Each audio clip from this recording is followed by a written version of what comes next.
laseng, tubig alat ay umaliling. Sinisid ko ang mga peraso ng buhangin. Iba't iba ang huni ng hangin, bumubulong sa akin. Patuloy ang kampay hanggang makarating. Pabalik sa amin, sana tong may mga puno at buhangin. Minsan masarap magpahinga sa lilim, sabay hinga ka ng malalim, malalim. At nang ako'y makarating, binaybay ko ang baybayin. Ngunit kailangan kong kumain, napatingin sa mga puno. Baka merong saging, niyog na pwedeng kayurin. Sa bawi pwedeng inumin, kaya ako ay napilitang pasukin. Masukal na kagubatang punong naglalakihan. Pakiramdam ko'y kinikilabutan, baka merong mga hayop na naglalakihan. Wala na tong atrasan sa gitna ng aking paglalakad-lakad. Nakita ko si Juan, nakita ko si Juan. Hindi naman pala tamad sa gitna ng aking paglalakad-lakad. Nakita ko si Juan, nakita ko si Juan. Hindi naman pala tamad.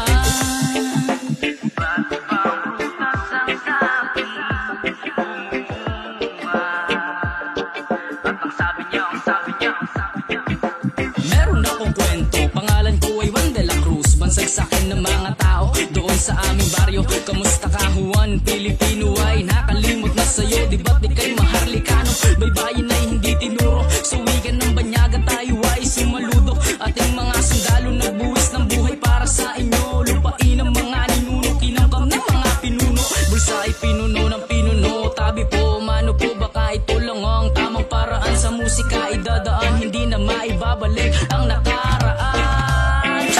Sa gitna ng aking paglalakad-lakad, nakita ko si Juan, nakita ko si Juan.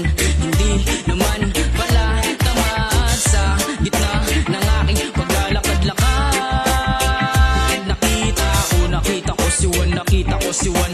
Hindi naman pala tamad. Ang bata takot ay aking nalaman. Paghirap sa baba ay ganun na lamang. Taon ng binilang, wala nang nayong babalikan. Lahat ay nasa kabundukan, mga gusaling naiwan sa kapatagan. Hindi pa rin ba pumapasok sa inyong isipan na ang papel ay gawa sa puno lamang? Isang pasabi ni Juan, kalikasan ay ating ingatan. Ito ang magsasalba sa buong sanlibutan. Kalikasan ay ating ingatan, huwag kang papasilaw sa mga nakabaon. Sinira na tayo nito noon, kalikasan ng tunay na kayamanan natin ngayon. Hanggang sa mga susunod na henerasyon.